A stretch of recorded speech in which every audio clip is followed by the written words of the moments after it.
good, Commanders fans, and happy Friday. Not home right now, as you guys can see, but I just wanted to preview the Bengals preseason game. Just talk a little bit about that and some position battles that I'll be looking forward to. You may be hearing my kids in the background if you hear, craziness and whatnot. But yeah, I kind of disagree with Ron Rivera, what he's doing here now. I get it. Now, he said, this is what he said in the interview today. A select group of offensive starters will play in Saturday's preseason finale, Ron Rivera said. This is from Matt Paris on Twitter. He said he didn't specify, but took that to mean the offensive linemen and maybe some skill positions. It better not be any skill positions, especially after what we saw with Terry McLaurin on Monday night. It better not be Jahan Dodson. I don't think it will be Curtis or anybody like that. I don't even think it would be Diami, to be honest with you. Maybe Diami for like a series, and that's about it. But I would be very cautious with playing any starter, especially after what happened to Terry. Michael Pittman for the Colts got injured last week, and I think we've seen enough. The guys played a whole half last week. They played a whole half almost a whole half against the Browns. They played against second and third string guys. So I get a continuity and getting chemistry together, but after the scare with Terry, I just think these guys, I think we've seen enough, especially the offensive linemen.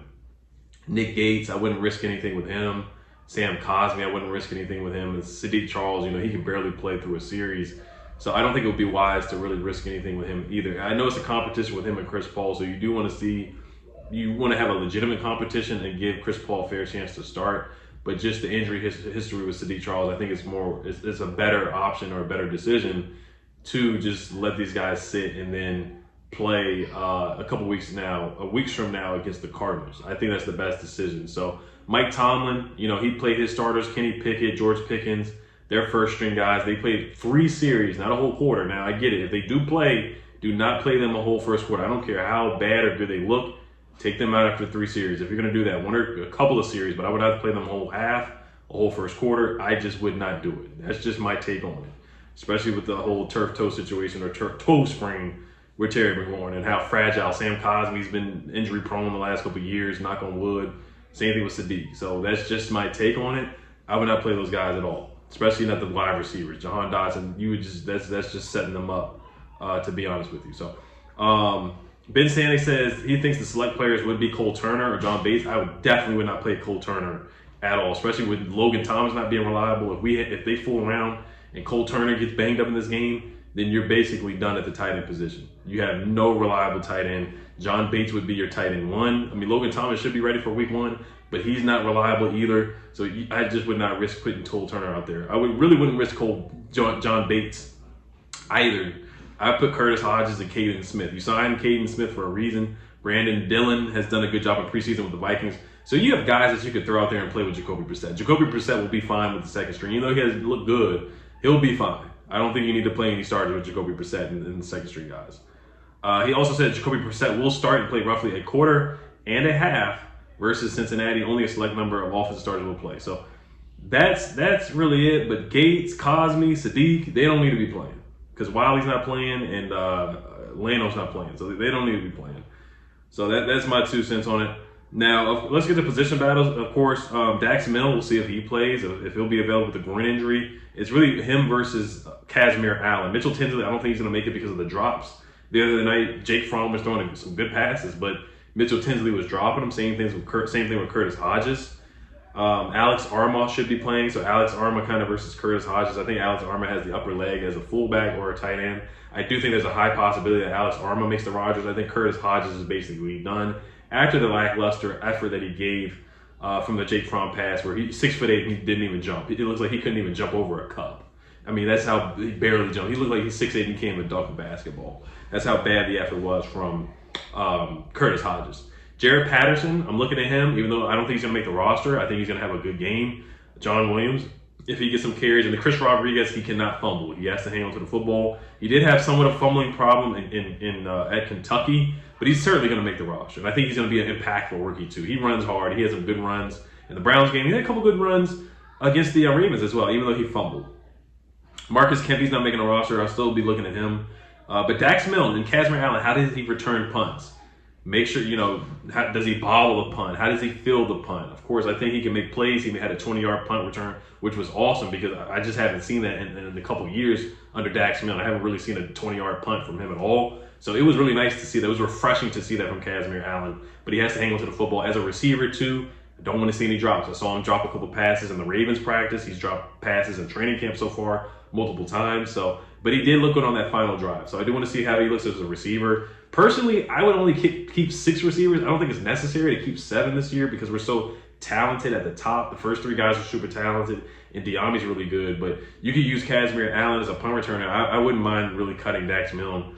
And Dax, you just sign him on the practice squad. I don't think anybody's going to pick up Dax Milne on waivers. I don't think anybody's really going to be looking for his services like that, to be honest. He's similar to Trey Quinn. And Trey Quinn's not a bad receiver, but, nobody's really looking for those guys like that. And Trey Quinn is still in the league. No shade to Trey Quinn. Byron Pringle, I think he's going to make the roster, but he has to have a good showing too. He's not necessarily a lock, but I'll be looking at Bryson Tremaine as well. Chris Paul, want to see how he plays. Of course, Braden Daniels, how does he play? Is he going to make the roster? Because he has not had a good camp. He got bulldozed on one-on-ones against the Ravens.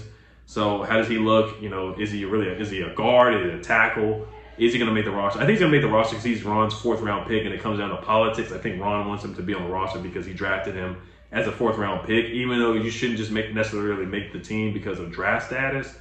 But in Ricky Stromberg, too, he's been playing center. He's been playing guard. So Tyler Larson, is he going to make the roster since Ricky Stromberg can play center and guard since he has position flex that Ron Rivera loves? So that's those 2 guys. I want to see how Braden Daniels plays. Can he hold his own against 2nd and 3rd stringers?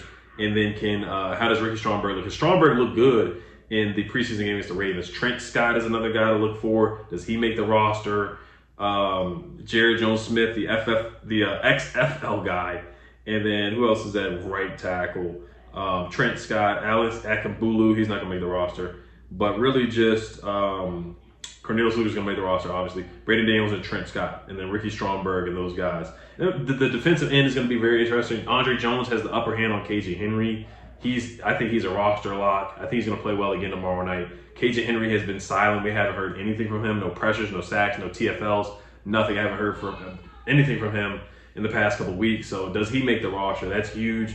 And then at the linebacker spot, Cody Barton, I don't think he's going to play. David Mayo's going to play, so he's probably going to get cooked. Dejon Harris as well. Milo Eifler as well. Keelan Hudson might play. And then Quan Martin, he has to play better. He has to tackle better. Stay off of Twitter. He has to tackle better because his tackling has been bad. He's been whiffing on tackles and missing easy tackles out there and just showing lackluster effort tackling. He had a nice interception, but he has to tackle better and be in coverage better as well. Wild Goose, I'm looking for him to improve. Christian Holmes, is he going to make the roster? He's a good hitter, but can he cover? Rashad Wild Goose struggled with a pass interference, and then he gave him a big touchdown play. 2 plays, Josh Johnson went back at him back-to-back. So how does he play? How does he bounce back? How does he respond? Terrell Burgess, the safety, don't sleep on him. Jartavius Martin has to improve. Tyree Castro-Fields, I want to see him get some reps out there as well. Emmanuel Forbes, I don't think he's going to play. I don't think the first-string defense is going to play at all. So Quan Martin's got to step up as well. Terrell Burgess, the guy Kalu, and Jake Whitcare, the corners, I'm looking at them as well. Trustway should be playing, so Cheeseman's got to snap the ball better. That's about it. And I think Jared Patterson's going to have a big game. He's my sleeper. I think he's going to get a touchdown again. I think he's going to get another touchdown. Bryson Tremaine, Mitchell Tinsley, those are the guys I talked about. Jake Fromm, how does he play? And Jacoby Brissett, he needs to have a better showing because he did not look good last week as our backup quarterback. It's always good to have a good backup quarterback. It's very important in this league, especially in a 17-game season. He does need to improve, play better. Jake Fromm, I like what I saw from him last week, so I want him to build on that and keep it going for sure. So that's my take on it. Of course, it's just a preview. This is a warm-up for the season. It's the last one. I'll give you guys a couple PrizePicks picks. Taylor Heinicke, he did not hit for me last night. He went under, very under, and I had him getting more passing yards, but Trey Sermon did hit. So the 2 picks I have tonight is Malik Willis getting less than 139.5 passing yards, and then Javon Wims, the wide receiver for the Carolina Panthers, getting less than 23.5 receiving yards. And this is on PrizePicks. I have 100% deposit match using my promo code at Oliver. You use the link down low in the description. You get 100% deposit match up to $100 using my promo code at Oliver. So those are my picks tonight for the preseason. 8 o'clock. New England versus Tennessee. Malik Willis getting under 139.5 passing yards, and then Javon Wims getting less than 23.5 receiving yards. So those are my picks tonight. All right, you guys have a great weekend. I'll see you guys tomorrow night. Hail to Commanders. Peace.